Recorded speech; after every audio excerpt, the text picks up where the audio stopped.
So magandang gabi sa inyo mga kaalam. Pasensya na po sa lahat na ngayon lang tayo naka-upload ulit sa ating munting channel sa kadahilan na masyado tayong busy sa buhay. Pero sa kabila nito, nais nating patuloy na kahit usad pagong tayo dito sa ating page, pinipilit pa rin natin na makagawa ng mga kwentong totoo. Sa ating pagbabalik ngayon, at tatalakayin natin ang talambuhay ni Dr. Jose Rizal. Alam naman natin na si Dr. Jose Rizal ay siya ang nag-iisang national hero natin sa bansa. Pero napapansin nyo ba mga kaalam na ang mga kabataan natin ngayon ay alam lang nila na bayani si Dr. Jose Rizal, pero hindi nila alam ang mga pangyayari sa buhay ng ating mahal na bayani. Pero bago tayo magsimula, disclaimer lang muna tayo.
At ngayon mga kaalam, ay simulan na natin ang kwentuhan.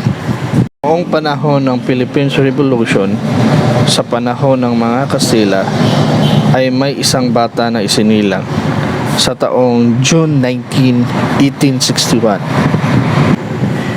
Si Jose Protasio Rizal Mercado y Alonso Realunda ay isinilang sa Calamba sa probinsya ng Laguna.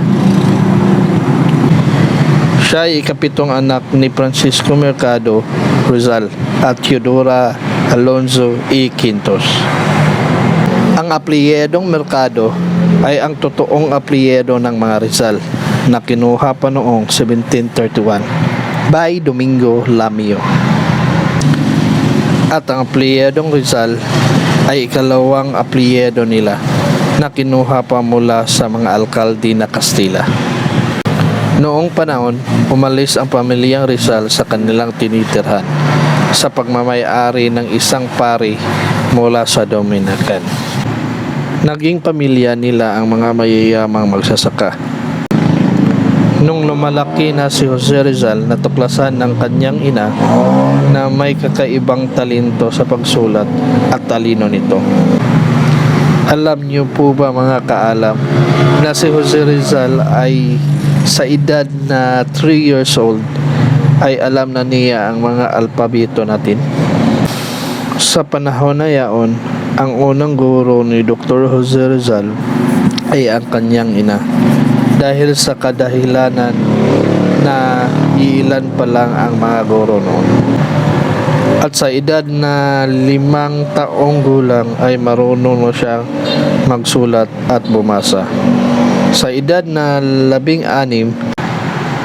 ay nakagraduate na siya ng kolehiyo sa Ateneo Municipal de Manila. Pagkatapos, napatuloy siya sa kanyang pag-aaral at kumuha naman siya ng kursong land survey. At natapos niya sa taong 1877. At nakapasa siya sa exam, pero hindi niya nakuha ang kanyang lisensya dahil sa kanyang edad na 17 taong gulang. Dahil dito, napasiyahan ni Jose Rizal na mag-aral sa kursong medical sa University of Santo Tomas dahil sa kanyang katalinuhan. Marami siyang nakalaban doon tulad ng mga Dominican professor dahil sa kadahilanan na marami siyang naiirita sa kanyang katalinuhan. Napasihan ni Dr. Jose Rizal na mag-quit sa paaralan at nagdesisyon na pumunta na lang sa Madrid, Spain. Kahit hindi alam ng kanyang mga magulang ang balak niya. Nagpatuloy siya sa kanyang kurso na kinuha na medical or medisina. At dahil sa kanyang pupursige, noong 1844 natanggap niya ang kanyang kauna-unahang degree sa medisina sa edad na 23. Pagkatapos ng isang taon, pumasok naman siya ng Philosophy and Letters Department at mula sa kanyang paglalakbay at pag-aaral sa katayuan bilang estudyante, kahit mahirap, natapos niya ito. Dahil naalala ni Dr. Jose Rizal ang kanyang ina, kumuha nga siya ulit ng isa pang kurso. Ang kursong ito ay ang ophthalmologist sa University of Paris. Pagkatapos sa University of Paris ay lumipat siya sa University of Heidelberg sa ganoon pa ding kurso. In that year, in 1877, natapos na rin niya ang kanyang kurso na ophthalmologist. After 2 years, nadesisyon na niya na pumunta sa Europa. Pagkarating niya doon, nag-stay siya ng 10 taon or 10 years.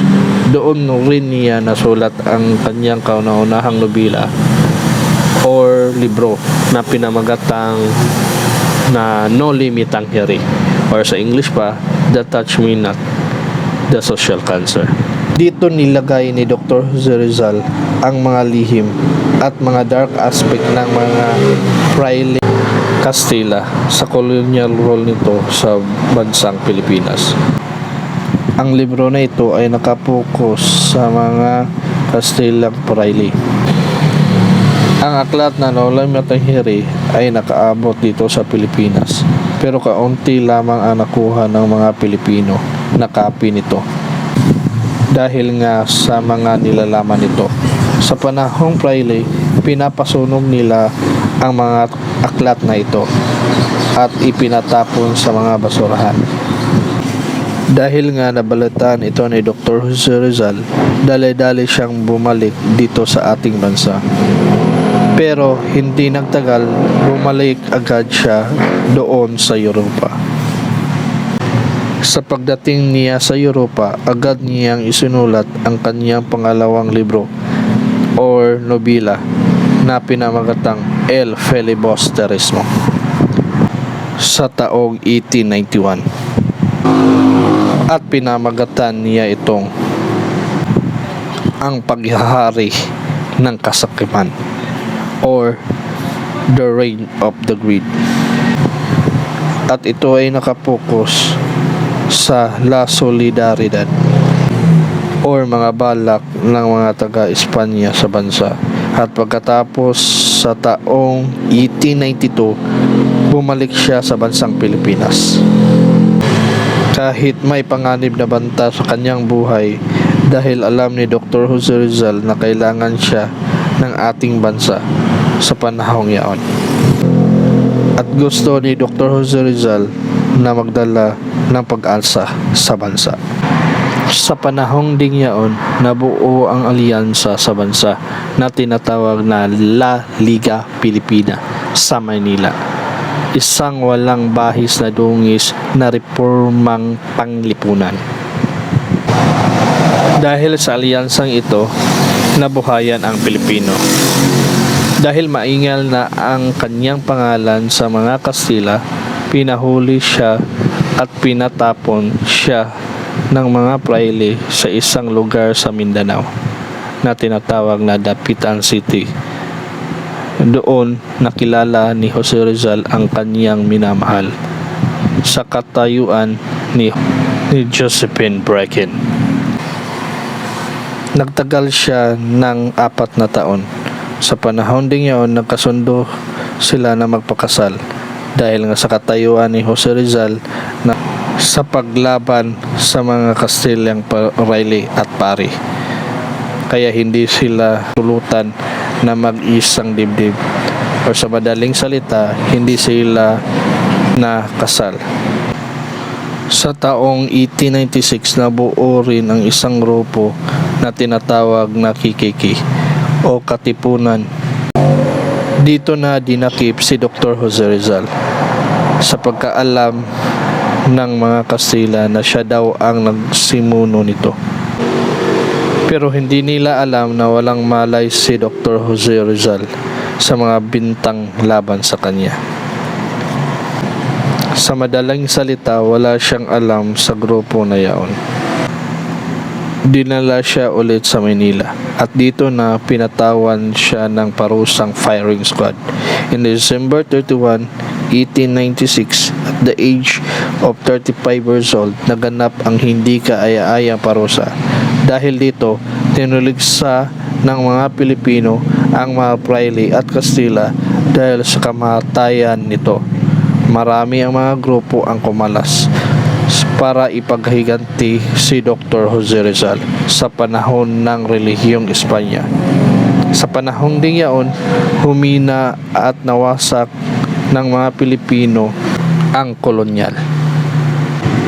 Kahit napatay pa nila si Dr. Jose Rizal sa panahong yaon, ito ay nakaukit na sa puso ng mga Pilipino ang kanyang sinulat na aklat o nobela at ang kanyang mga gawa. Dahil sa pagmamahal ng Pilipino kang Dr. Jose Rizal, ginawa nila ito ng mga monumento at mga rebultong bato sa iba't ibang panig ng bansa. Hindi lang sa bansa, pati na sa buong mundo. Sana nagustuhan ninyo ang ating kwento ngayon mga kaalam, at sana marami din kayong napunot na aral tungkol sa buhay or talambuhay ni Dr. Jose Rizal. Hanggang sa muli mga kaalam, maraming salamat po sa inyong lahat. God bless you. To God be the glory.